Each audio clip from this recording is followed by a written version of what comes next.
যে তোমরা পুরাতন কে বর্জন করো না, তোমরা পাশ্চাত্যকে অনুকরণ করো না, তোমরা দেখো মহান ভারত ভূমির যা কিছু আছে সেইগুলো কেটে দেখো। এই জন্য আমাদেরকে তাদের পাশে থাকতে হবে আর বলতে হবে যে তোমরা দিনরাত একটা কথা চিন্তা করবে, এই যে সময় এসেছে, এই যে দিন চলছে, এইটা কিন্তু আমরাই পারি এটা করতে।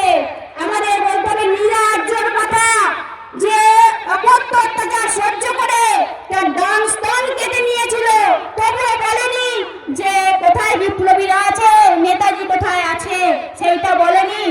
ভবানী পাঠকের সঙ্গে থেকে দেবী চৌধুরানী চোখে চোখ রেখে লড়াই করেছেন ইংরেজদের, আর দুপরিবালা দেবী অনশন করেছেন, মণিবালা দেবী অনশন করেছেন, তবুও এক ফোঁটা বলে দেননি বিপ্লবীদের কথা।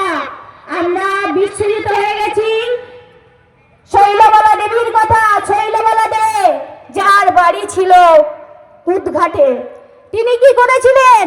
তিনি স্নান করে আসছিলেন, তখন পুকুর ছিল, কলকাতায় বনে জঙ্গলে ভরা ছিল, ইংরেজরা কটূক্তি করেছিল। তিনি বাড়ি এসেই প্রতিজ্ঞা করেন যে আমি বিপ্লবী হব, আমি দেশের জন্য লড়াই করব। তার জন্য তাকে জেল খাটতে হয়েছিল, তার অত্যাচারের সীমা ছিল না।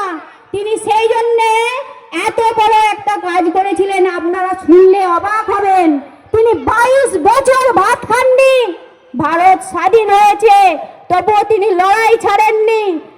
তিনি কি করেছিলেন? তিনি স্কুল ছিল না সেই জায়গায় স্কুল করেছিলেন, বাজার ছিল না বাজার করেছিলেন, রেশন দোকান ছিল না রেশন দোকান করেছিলেন। তিনি নিজের জন্য ভাবেননি নারীরা যাতে নিজের পায়ে দাঁড়ায়, স্বাবলম্বী হয়, সেই দিকে তাকিয়েছিলেন। আমরা তাই তাদের উদ্দেশ্যে বলবো, তোমার এই মোরা রাখি সম্মুখে নির্ভয়ে যাবে ঝঞ্ঝার বুকে, তুমি রাত্রে ধ্রুবতারা তুমি দিশারি কর্ণধার। আমরা যদি বলি যে এইটা কি আমরা পারবো, হ্যাঁ আমাদের পারতেই হবে। আমাদের ওই বিপ্লবী বেদা তারা পেয়েছেন, আমাদের মহিষী নারীরা পেয়েছেন, আমরা পারবো। তার জন্য আমাদের একসাথে কোনো ধর্মস্থানে যেতে হবে, একসাথে ভোজন করতে হবে, একসাথে কোথাও কোনো গ্রাম বেড়াতে, সেটা যেন একটা ধর্মস্থান হয়, সেখানে গিয়ে আমরা কিছুটা ধর্ম কথা বললাম, কিছুটা বিপ্লবীদের কথা বললাম, যেই বিপ্লবীদের কথা, যেই ইতিহাস আমাদের ভুলিয়ে দেওয়া হয়েছে সেইগুলো কিছুটা বললাম।